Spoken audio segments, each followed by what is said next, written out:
I'll see you later, Uncle Jesse. Sure. Okay. Want to ride in front with me? Hey y'all, and welcome back to the channel.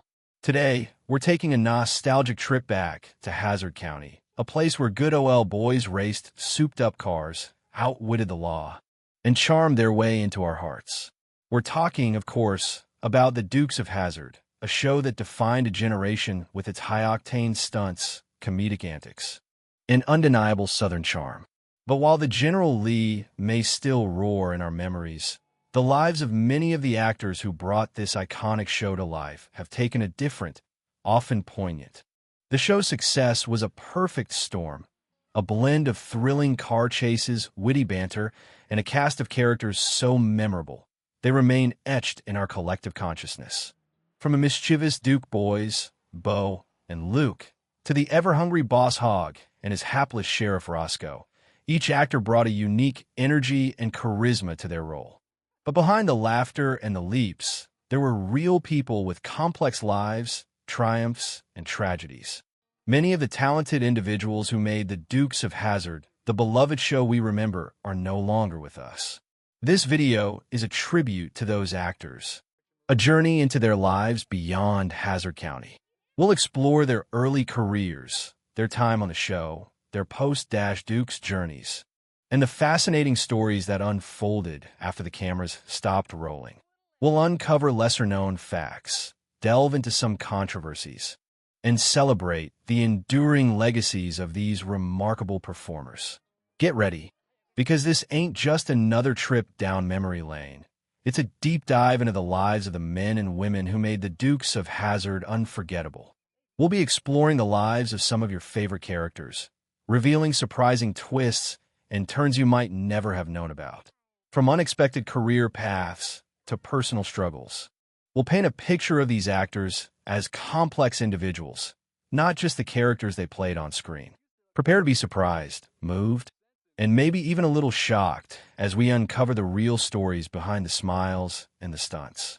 So buckle up, y'all, because we're about to embark on a wild ride. A journey through the lives and legacies of the unforgettable cast of the Dukes of Hazzard. Don't forget to hit that subscribe button and give this video a big thumbs up. We've got more nostalgic trips down memory lane coming your way, featuring all your favorite classic shows. Let's get started. Now, let's talk about the man who embodied greed and gluttony with unmatched comedic flair, Sorel Bou, the unforgettable Boss Hogg. Before he terrorized Hazzard County, Bou had already carved a respectable path in the world of theater. He started off Broadway, eventually making his Broadway debut in 1956. His film career spanned decades, featuring roles in films like Black Like Me and What's Up, Doc?, showcasing his versatility as an actor. But it was his portrayal of Boss Hogg that truly cemented his place in television history. Bou didn't just play the part, he inhabited it. He perfectly captured the character's oily charm, his insatiable appetite, and his relentless pursuit of wealth and power. Hogg was a villain, yet Bou made him hilariously endearing. The character's nuances, the subtle shifts between greed and almost childlike glee, were all masterfully executed by Bou. It's a testament to his acting prowess that a character as inherently despicable as Boss Hogg became so iconic and beloved. The role undeniably transformed his career, becoming synonymous with his name. After the Dukes of Hazzard, Bou continued to work, though his on-screen appearances lessened. He transitioned to voice acting, lending his distinct baritone to various animated projects. He was a man of many talents, and his hobbies reflected this diversity. He enjoyed restoring old houses, a testament to his meticulous nature and appreciation for craftsmanship. In his personal life, Bou was known for his quiet demeanor, a stark contrast to his boisterous on-screen persona. He cherished his privacy and kept his personal life largely separate from his career. Sadly, Sorel Bou passed away from colorectal cancer on February 11th, 1994, leaving behind a rich legacy of memorable performances. His Boss Hogg remains a timeless character, a testament to the actor's skill and the enduring appeal of his iconic portrayal. He might have been a villain on screen, but off-screen, he was remembered as a talented and dedicated professional. Next up, we have a man who embodied the warmth and wisdom of the Duke family, Denver Pyle, the beloved Uncle Jesse.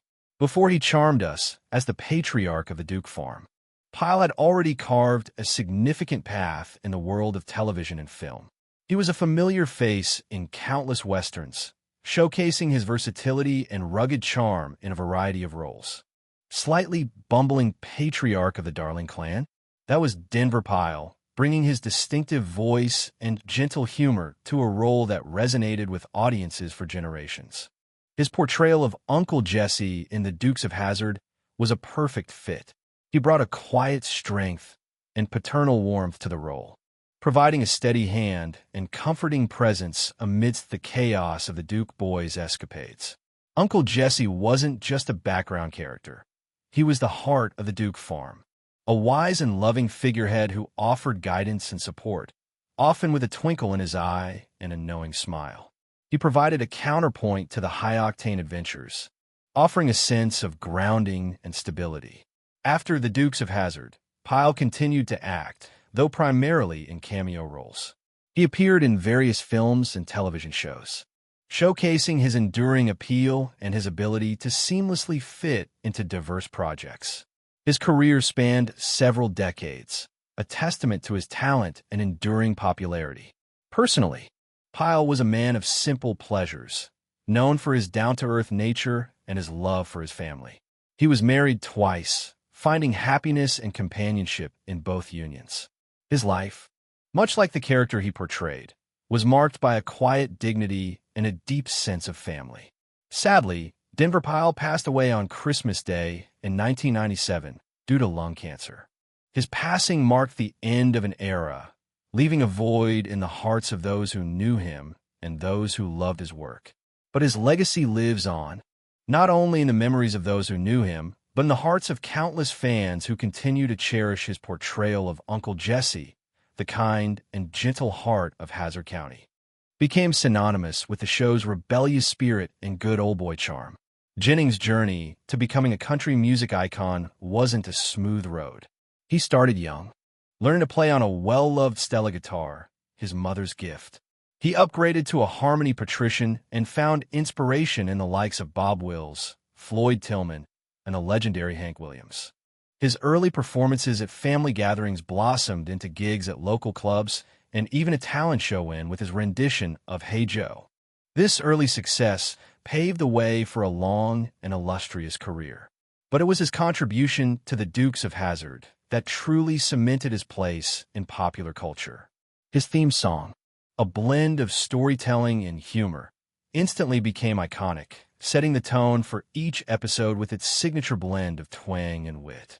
It perfectly captured the show's spirit, and to this day, hearing that theme song instantly evokes images of the General Lee speeding through Hazzard County. Beyond the Dukes of Hazzard, Jennings continued to create and perform, building an incredible career. He formed an all-star band, Waylon and the Waymore's Blues Band, a 13-piece ensemble featuring some of the best musicians in the industry. The band toured extensively from 1999 to 2001, showcasing Jennings' talent and bringing his music to a wide audience. Health concerns eventually led him to step back from touring, but his influence on country music remained undeniable. His final album, Never Say Die Live, recorded at the historic Ryman Auditorium, serves as a powerful testament to his enduring talent and legacy. Sadly, Whan Jennings passed away peacefully in his sleep on February 13, 2002, at the age of 64. His death marked the end of an era, but his music, his voice, and his contribution to the unforgettable Dukes of Hazzard theme song continued to live on, a testament to a true country music legend. His legacy transcends generations, a reminder that some voices and songs are forever etched in our memories. Now, let's talk about a man who brought a whole lot of comedic chaos to Hazzard County. James Best, the unforgettable Sheriff Roscoe P. Coltrane. Before he was chasing the Duke boys around in his beat-up patrol car, Best had already built an impressive career. He was a prolific guest star, appearing in over 280 television series, a testament to his versatility and enduring appeal. From the early days of television, he popped up in everything from westerns to crime dramas, proving himself a true character actor. He appeared in shows like Annie Oakley, The Lone Ranger, even the religious anthology series, Crossroads. He was a busy man, always working. But it was his portrayal of Sheriff Roscoe that truly cemented his place in television history. Roscoe, the bumbling, corrupt, and hilariously inept sheriff, was the perfect foil to the Duke boys' mischievous antics. Best's comedic timing was impeccable, his portrayal of Roscoe a masterclass in physical comedy and deadpan delivery. He perfectly captured Roscoe's sycophantic relationship with Boss Hogg, his constant hunger, and his utter incompetence in the face of the Duke's clever schemes. It was a role that perfectly showcased Best's talent for both humor and character work. Beyond Roscoe, Best continued to work steadily in television, even into the 1990s. He wasn't just a one-trick pony, showing his range in more dramatic roles too. He even won a Lifetime Achievement Award from the Florida Motion Picture and Television Association, a well-deserved recognition of his long and varied career. Beyond his professional life, Best was a family man, cherishing his children and grandchildren. His daughter Janine even followed in his footsteps, working as an actress, screenwriter, and producer. Sadly, James Best passed away in 2015 at the age of 88. While the memory of his Sheriff Roscoe continues to bring smiles, it's important to remember the man behind the badge, a dedicated actor, a loving father, and a true professional who left an undeniable mark on the world of television. His legacy lives on not only in our memories of the Dukes of Hazzard, but in the vast body of work he left behind, a testament to a long and impressive career. Next up, we have a character who brought a unique energy and perspective to Hazzard County. Sheriff Little, the towering lawman from neighboring Chickasaw County. Played by the incredibly talented Don Pedro Collie, Sheriff Little wasn't your typical small-town sheriff. He was a force of nature, a left-handed officer with a penchant for unleashing his fury on inanimate objects. Think crunching car fenders and battered doors after a particularly wild chase. He wasn't afraid to brandish his shotgun either, adding a touch of unpredictable chaos to the already lively world of Hazzard. Before he became Sheriff Little, Don Pedro Collie had already made his mark in the world of acting. He was a familiar face in many westerns of the 60s and 70s, showcasing his versatility and charisma in a variety of roles. However, Collie wasn't just confined to the saddle. He also starred in some of the iconic blaxploitation films of the 70s, working alongside legendary actors like Fred the Hammer Williamson and Jim Kelly. These films often featured strong black characters and powerful narratives, a far cry from the often stereotypical roles available to black actors at the time. Collie's presence in these films was significant, representing a shift towards more diverse and complex portrayals in cinema. His role as Sheriff Little was particularly notable because he was one of the few series regulars on The Dukes of Hazzard who was a black actor. This wasn't just a casting choice. It was a subtle but important step in representing diversity on television. Sheriff Little's character, with his distinct personality and approach to law enforcement, provided a unique counterpoint to the predominantly white cast, enriching the show's dynamic. Beyond The Dukes of Hazzard, Collie continued to grace our screens, popping up in other well-known TV shows like Adam, 12, Night Gallery, and The A-Team. He was a character actor in the truest sense, bringing a distinct presence to every role he took on. He also had a memorable role in George Lucas's THX 1138, showcasing his range and ability to seamlessly transition between genres.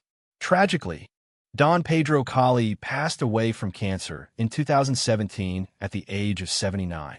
His legacy, however, lives on not only in the hearts of Dukes of Hazzard fans, but also through his contributions to the world of westerns and blaxploitation films, where he helped to shape a more diverse and dynamic representation on screen.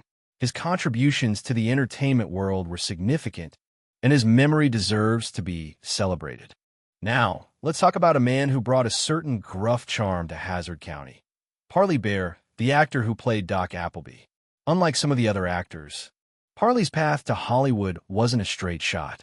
He had a fascinating life before he ever stepped onto a movie set, before he was dispensing medical advice, or, at least, the comedic version of it. In Hazzard, Parley was a circus ringmaster. Imagine that.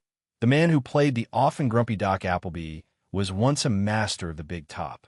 He even worked as a publicist for a time, showcasing his showmanship skills in a different arena. And if that wasn't enough, he served in World War I, adding another layer to his already colorful life. In the 1950s, Bear traded the bright lights of the circus for the wild animals of Jungle Land, USA, in Thousand Oaks, California, where he trained creatures big and small. He even worked as a docent at the Los Angeles Zoo, showing off his knowledge and passion for the animal kingdom. This diverse background perfectly set the stage for his acting career, giving him a unique perspective and a wealth of experiences to draw upon. His distinctive voice and bald head often landed him roles as fussy, bossy, or obstinate officials, a far cry from the wild beasts he once trained. He wasn't just a character actor. He was a character, period. His television appearances spanned decades, showcasing his versatility. You might remember him from The Andy Griffith Show as the blustering Mayor Stoner, or as the neighbor Darby in The Adventures of Ozzie and Harriet. He even made frequent guest appearances on The Addams Family, perfectly embodying the eccentric tone of the show. His performances were always memorable, often playing the kind of characters who added a touch of chaos to an already interesting situation. In his later years, he continued to work, appearing in shows like The Young and the Restless and Gomer Pyle, USMC, proving that his talent knew no bounds. Parley Bear's personal life was as rich and varied as his career. He married Ernestine Clark, a circus aerialist and bareback rider, a testament to his lifelong connection to the world of the circus. Their marriage lasted an impressive 54 years, a true love story that spanned decades. He was an active member of St. Nicholas Episcopal Church in Encino, California, further showcasing his community involvement and commitment to his faith. Parley's life was a testament to a life well lived, full of adventure, and a career that spanned from the big top to the small screen. He passed away in 2002, leaving behind a legacy of memorable performances and a life less ordinary. Now, let's talk about a woman who brought a quiet strength and undeniable charm to Hazzard County. Ms. Tisdale, the beloved postmistress, portrayed by the incredibly talented Nedra Voles.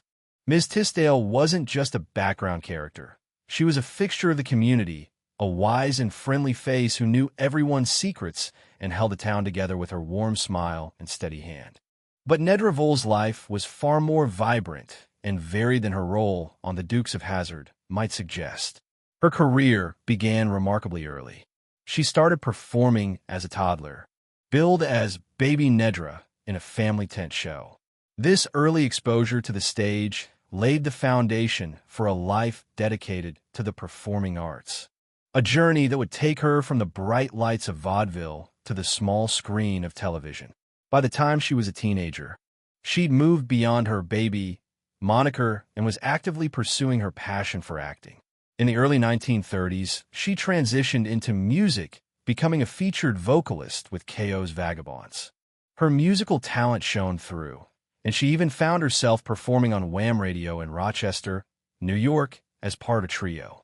But Nedra Voles wasn't just a singer. She was a versatile performer, capable of both comedic and dramatic roles. She was a true character actress, bringing unique energy and authenticity to every role she played. Her portrayal of Ms. Tisdale was no exception.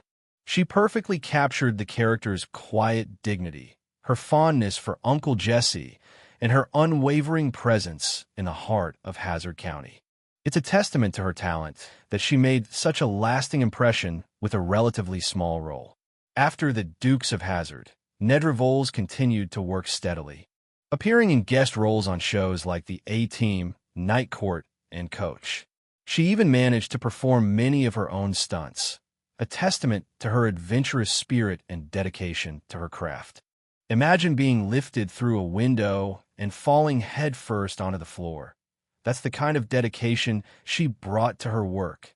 Her career spanned decades, a testament to her longevity and resilience in a highly competitive industry. Sadly, Nedra Voles passed away on January 20th, 2003, due to complications from Alzheimer's disease. But her legacy lives on not only in the memories of those who knew her, but also in the hearts of millions who remember her as the kind, capable, and ever so slightly mischievous Ms. Tisdale of Hazzard County. She was a true character, both on and off screen, and her story is a reminder of the rich lives lived by those who grace our screens.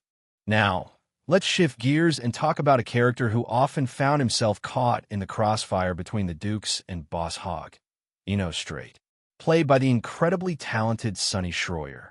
Enos was the good-natured deputy who, despite his loyalty to the law, frequently found himself helping the Duke boys, sometimes even against his better judgment.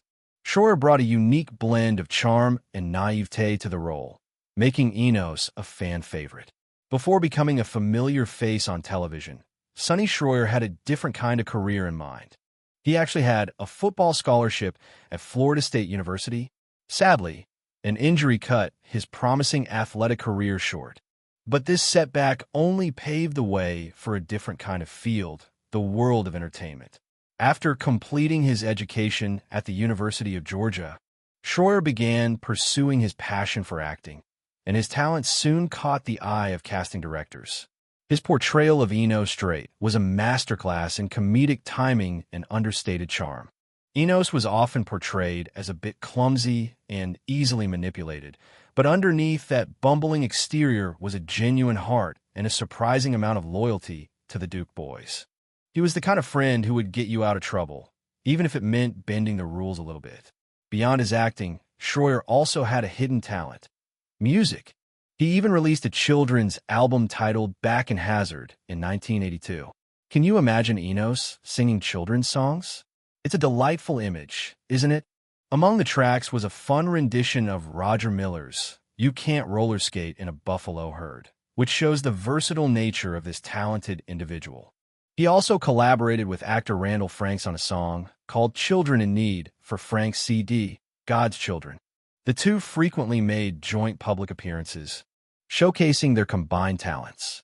Shroyer's acting career continued to flourish long after the Dukes of Hazzard ended. He appeared in memorable roles such as the iconic University of Alabama coach Paul Bear Bryant in Forrest Gump, Delbert Birdsong in The Rainmaker, and Governor Jimmy Davis in Ray. His career spanned decades, showcasing his versatility and talent across a wide range of characters. Sadly, Sonny Shroyer retired in 2023 due to health concerns related to COVID-19. His contributions to the world of acting and music will be remembered for years to come. He'll always be fondly remembered as the lovable, slightly inept, and ultimately good-hearted Enos Strait. Now, let's shift gears and talk about Cletus Hogg, Boss Hogg's somewhat dim-witted, yet surprisingly amiable, second cousin twice removed. Rick Hurst brought a unique brand of goofy charm to the role of Deputy Cletus, a character often caught between his loyalty to his family and his begrudging respect for the Duke boys. Unlike Roscoe, who was consistently antagonistic, Cletus possessed a good-natured core, often reluctantly participating in Boss Hogg's schemes. He was the slightly more agreeable, if still bumbling, counterpart to Enos. Hurst's portrayal of Cletus was subtle, a testament to his acting prowess. He played the character's naivete without making him entirely unintelligent, imbuing him with a distinct personality that resonated with audiences. Cletus's memorable moments often involved his awkward attempts to follow orders, his surprising bursts of insight, and his occasional acts of kindness. He wasn't just comic relief. He was a nuanced character who added depth to the show's ensemble. While the Dukes of Hazzard remains his most recognizable role, Hurst continued his acting career beyond Hazzard County. Perhaps his most notable post-Dukes appearance was in The Karate Kid Part 3, where he played the announcer. This shows his versatility, demonstrating that he could convincingly portray characters far removed from the lovable Deputy Cletus. But he remained deeply connected to his Duke's roots, frequently participating in fan events and appearances at various conventions and gatherings across the country. These events allowed him to reconnect with fans and share stories from his time on the show. Beyond the screen, Hurst was known for his kind and generous nature. He was a devoted family man, and his sons, Ryan and Colin Hurst, followed in his footsteps, pursuing acting careers of their own. A true testament to his dedication and the lasting impact of his work. Hurst's presence is still felt by those who remember him fondly. His legacy isn't just about the laughs he brought to our screens, but also the warmth and kindness he shared with those around him. While the details of his passing are less widely known, his contribution to the Dukes of Hazzard and his impact on the fans remain a testament to his lasting legacy. Now, let's shift gears and talk about a character who became as iconic as the General Lee itself, Cooter Davenport. Played by Ben Jones, Cooter wasn't just a mechanic. He was the heart of Hazzard County, a friendly face, a wise counselor, and a reliable friend to the Duke boys. But Ben Jones's life extended far beyond the grease-stained overalls and the quirky charm of Cooter. Before he was fixing up souped-up Dodge Chargers, Ben Jones was making a name for himself on the stage. He honed his acting skills in prestigious theaters like the Kennedy Center and the Berkshire Theater Festival, building a solid foundation in the world of theater.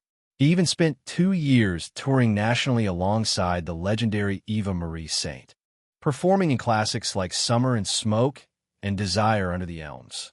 This extensive background in theater gave him a depth and versatility that perfectly complemented Cooter's down-to-earth personality.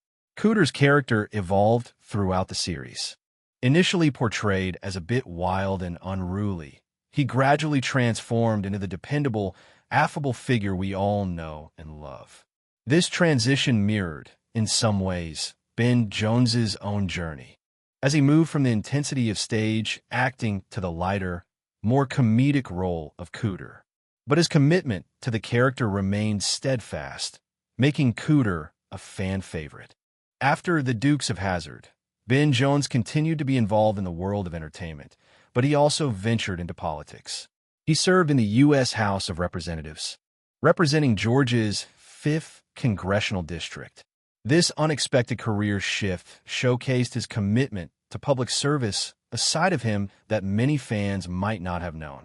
However, he also found himself at the center of controversy regarding his public support for the Confederate flag, a stance that sparked debate and highlighted the complex social and political climate surrounding the symbol. But beyond the headlines, Ben Jones was also a passionate civil rights activist, a fact that often gets overshadowed by the controversy. He was a lifelong member of the NAACP and frequently spoke about the importance of dialogue and understanding. This commitment to social justice speaks volumes about the man behind the character, revealing a depth and complexity that further enhances his legacy. Ben Jones's story is one of multifaceted talent, unexpected career paths, and steadfast commitment to his beliefs. His legacy is a reminder that even the most lovable characters are played by real people with complex and often fascinating lives. And there you have it, folks, a journey through the lives and legacies of some of the unforgettable stars of the Dukes of Hazzard. We've explored their early careers, their time in Hazzard County, and the diverse paths their lives took after the General Lee was parked for good.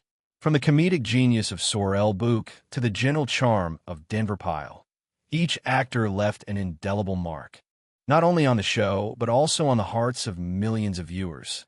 What's striking is how many of these actors, while achieving fame through the Dukes of Hazzard, carved out unique and varied careers beyond the show. Some continued to find success on the big and small screen, while others explored different creative avenues, from music to theater. Their stories showcase the resilience, adaptability, and sheer talent that are essential for navigating the unpredictable world of entertainment. It's also a reminder of how fleeting fame can be. While some actors from the Dukes of Hazzard continue to be household names, others have faded from the public eye.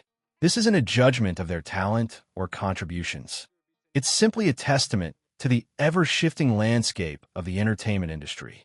But their legacies, the characters they brought to life, and the memories they created remain vibrant and cherished by fans worldwide. Their stories, filled with both triumph and tragedy, remind us that behind every iconic character, there's a real person with a unique life story. These actors, through their talent and dedication, gave us countless hours of entertainment, and their contributions deserve to be remembered and celebrated. We've seen the highs and lows, the successes and struggles, the laughter and the tears. Ultimately, their stories are a testament to the enduring power of storytelling and the human spirit. So, what are your favorite memories of the Dukes of Hazzard? Which actor's story resonated with you the most? Share your thoughts and memories in the comments below. We'd love to hear from you. And if you enjoyed this nostalgic trip down memory lane, don't forget to hit that subscribe button and give this video a thumbs up.